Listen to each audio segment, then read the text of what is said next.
Hello all of you awesome people out there, welcome back to another super awesome mega really cool video done by myself, Disowned here, and this is going to be part 2 of the first episode for the PI series I'm doing. If you did miss the first one, I'll have a card pop up somewhere on the screen about now, so you can go and check that out first. So far we've managed to get some resources gathering, but that is about it. So in this episode we're going to get some more facilities set up and basically have this planet very basically starting to get resources so we can start generating some ISK. So that's all I'm going to say on that one. I'm just going to jump straight into it. Okay, so Heroes managed to get both of his extractors running and all the extractor heads in the ideal locations. We can tell they're running because they have that pulsating circle around them. And if you click on one, Hero, click on the products for me. Yeah, there we go. We can see the resources which are due to actually go into it. Now the problem here is that they are not routed like it says there in red. What that means is once they're being extracted, they're just going to sit in the extraction control units and basically take up as much space as they can until it's full, and when that happens they will stop mining. Now click on the command center a minute for me, Hero. Yeah, the command center. This is never done, but I think it's worth mentioning that the command center does have a very small capacity to it. So if you really wanted, you could maybe store some stuff in it, although 500 meters cubed is like nothing, so you don't want to be doing it very often or for very long. Hero, I know you're looking to see if you can expand it, but trust me, you can't. So instead what we're going to be doing is we're going to be getting some gas storage facilities here. If you want to set up a gas storage facility for me, this is done exactly the same as everything else. You simply left click it once, move your mouse over to the planet and left click again to place it. Now you want to try and get everything as close as you can. This is going to save on CPU and power load later on. Now the gas storage facilities, they do hold a fair amount of materials. So if you want to click on one for me, there you go, we can see this one holds 12,000 meters cubed, which is more than enough. It's more than in any T1 kind of hauler can move at one time. And you can also check how much we're going to be extracting total. You could do some maths if you really wanted to work out how much space that's going to take.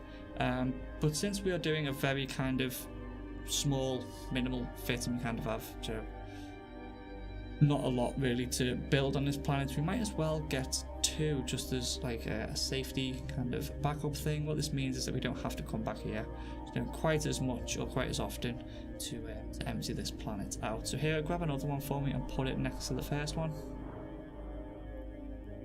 Come on, that's it. So build gas storage, same again, left click to select it and left click again to place it just as close as you can. You'll end up with everything in like nice little circles all tightly packed together.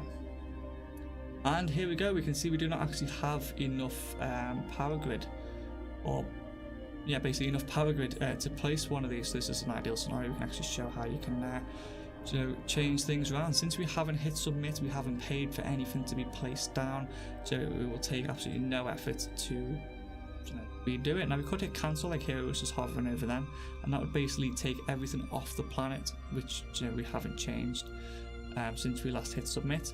But what we can do instead, like here is doing now, is jumping ahead, is we can simply click stop extraction on the extractors and we can just take off a few of the extraction heads. Always go for the lowest ones if you are taking any off. Obviously don't take your high mining ones away, and probably need about 3 taken off thing here. So you've taken 1 off that one, and yeah, this one's mining a lot more, so might as well take 2 off this one as well. That should be well enough. So stop extraction again, simply click them to get rid of them.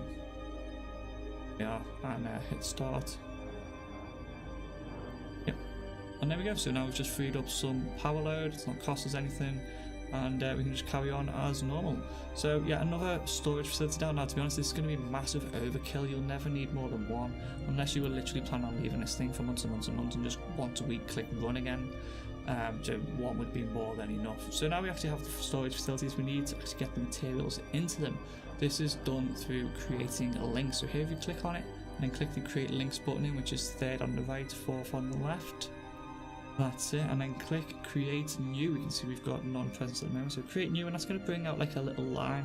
And think of these as like roads between your facilities. So what you want to do now is you want to click on one of the storage facilities that you've just done, and then click on the next one, and then click on the final extractor as well, and click on the command center as well. You might as well get all of them linked together. Now it's also good to know that you do not need to directly link things together. Things can be linked through other facilities. For example, if you really wanted to, you could move the materials from the first extractor here, it's got highlighted, straight to the bottom of the two storage facilities if you really wanted. And it will just simply go through the first one. So here, if you want to set up some routes for me, now that one you're actually messing around with now doesn't look like you've hit submit on that, so it's not actually extracting anything. So just click on the resource you were going to gather again, I forget what it was. That's the one, and just hit start extraction again. There we go. And yeah, everything's basically as it was. So now when you click on the products, or expected products, that one's already running, don't worry about it. So you do have to double check everything you do, because you could leave this thing for a week, come back and find it's not done half of what you've told it to. And so now what you want to do is you want to click on the product. That's it, and then click create route at the bottom there. And now what you need to do is simply move the window out the way and then click on where you want it to go. Click on that storage facility and then click create route. Now what you can do there is, here it's looking at the numbers, you can actually put half of it into one storage facility and half into another if you really wanted. But for us it's just ideal just to move the whole lot as it comes into the extractor straight into storage. So same for this one, click on the product, click create link, and then, or route, sorry, and then click on the second storage facility, and that is it. So now as soon as the ore hits the extractor control unit, it's going to instantly be moved into the gas storage unit, which is, well, a lot better than having your whole colony back up and stop running. Okay, so this is our little colony here, pretty much up and running and self-sufficient. It's going to be mining the minerals and stuff we need. It's going to be putting them into storage, and it could pretty much run now for, I would say, at least a month before we have to start worrying about, you know, things backing up. The only thing we can't do so far is actually get the materials off the planet. Now, this is quite easy to do, but before we go into the gas launch pad, Hero, can you click on the command center for me? Yeah, the command center. I know again this isn't done very often, but it's worth knowing. There we are. If you see the second button in is actually a picture of like a little rocket. It's actually a launch option. So your command center, as long as it's linked to everything else and you can get materials into it, can launch small packages straight into space, which will bypass the customs office. There is a cost, which I forget what the cost is. I think it's like 3% of whatever you put in there. But it's not done very often. You can only do it once every 5-10 minutes, and it's like 500 meters. So it'll take you a lifetime to empty a planet off this way. The most common way of doing it is to actually get yourself a gas launch pad. So here we grab one of them, throw it in your colony there, and just link it up to absolutely anything. Like I say, things don't need to be linked directly, but as long as everything's linked to everything else via something, you know, it will work. And that's pretty much it. If you want to click on the launch pad from it, have a look at the options in there. Click on the little launch window, which is the launch button. I'm going to call them buttons on the left. Now this normally you would see like two windows in there, or two boxes. One will be what's in the launch pad and what's in the rocket, and you can just simply switch them over. But since we've not hit submit yet, that option's not there. But trust me, the launch pad launches things straight up to the customs office, ready for you to come and collect them. It is a manual thing, so you do actually need to click on the launch pad every now and then and click go to space, and it will go up. That's pretty much it. Here I don't think you can route things straight from one storage into the launch pad, because the launch pad is classed as another type of storage. You could try it if you wanted. Another way of doing this, if you were going to be a little bit more on top of it and come back here every few days, is you could get rid of the your storage facilities, maybe put another extractor down and have everything routed straight to your launch pad. But you would just have to keep an eye on, you know, how much or how quick that's filling up, so you don't overfill it and end up with everything backed up once again. So yeah, there you go, you can't route it from one storage straight into another, so you'd have to do a manual move, and I think you can move one manually, and then you have to wait 2 or 3 minutes before you can move another. So maybe not ideal to have two of these storage facilities, but like I say, this is a very, very basic setup of getting raw materials. Usually you would never really get just raw materials off, or if you do, I've never really done it. I've always gone straight to P1 or maybe even straight to P2, you know, on planets. And that is it. So now here is click the submit button. This is all set in stone. You can see the colours have changed. It's no longer hypothetical. It is running. It is doing what it's meant to be doing.